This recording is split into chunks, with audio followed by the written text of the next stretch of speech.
गुवाहाटी बर' एसोसिएशना मा थांखि लादों आरो बे नैबे जितु डिमाकुसिनि जथुमा जागोन बे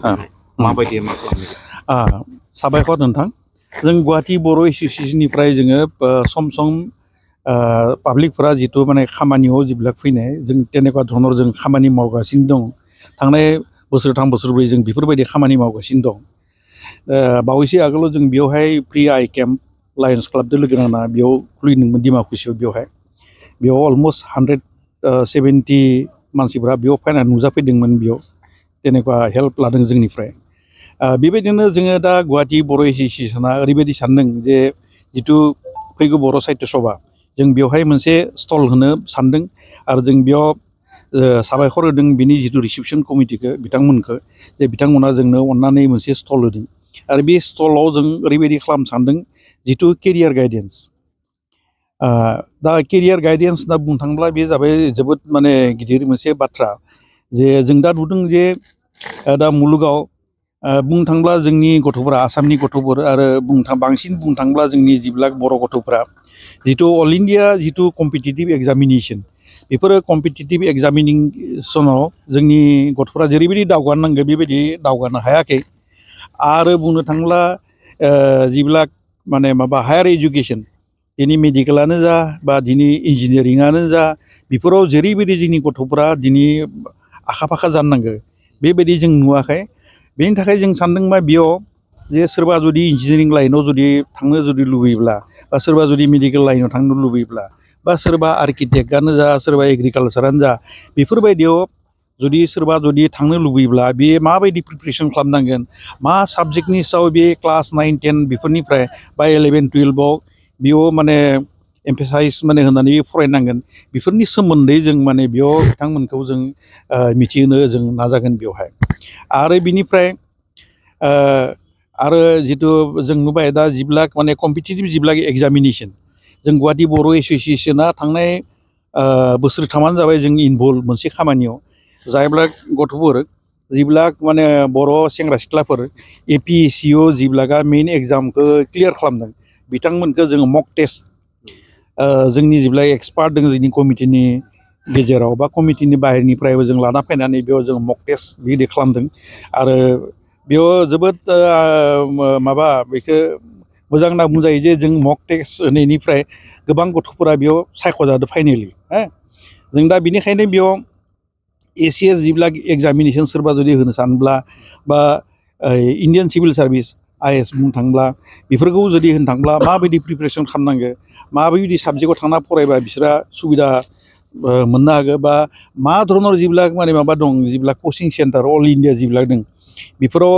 जों बेफोरनि कारनावबो जों बिसोरखौ एसे माने सांग्रां खालामनो कारनाव जों नाजागोन आरो मोनसे बाथ्रा जाबाय मा जों दा नुदों जे बर'फोरनि मादाव गोबां गथ'फोर दङ जे जेब्ला मेट्रिक पास खालामाखै बा मेट्रिकखौ हयथ' 3rd डिभिजनाव पास खालामदों बा जेनेबा 12खौबो 3rd डिभिजनाव पास खालामदों ओरैबायदि दा बेफोरबायदि सेंग्रा सिख्लाफोरा माबायदि लाइनाव थांब्ला गावबा गावनि जितु जिउनि लामाखौ सोरां खालामनाय बा मोजां खालामनाय बिनि सोमोन्दैबो जों एसे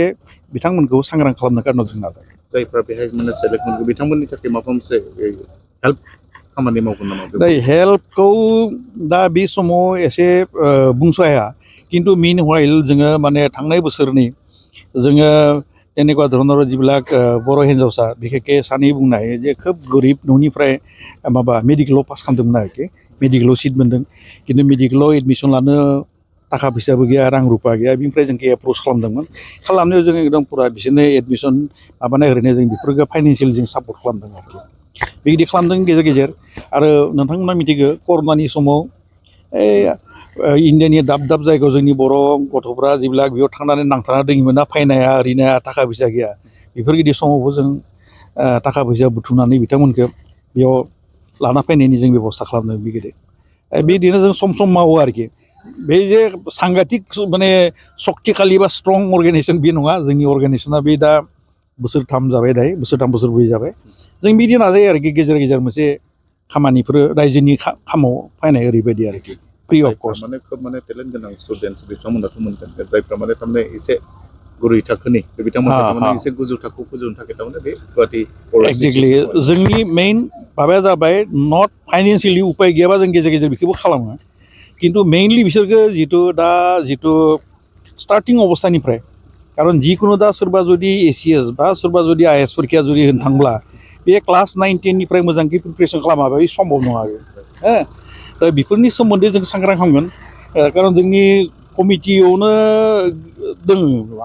रिटायार्ड IAS अफिसार रिटायार्ड ACS अफिसार ओरैबायदि दं हो তেনেকুৱা ধৰণৰ गोबां इन्जिनियार दं डाक्टार दं ओरैबायदि प्रफेसारबो बहुत दङ ओरैबायदि थ' बेनो आरोखि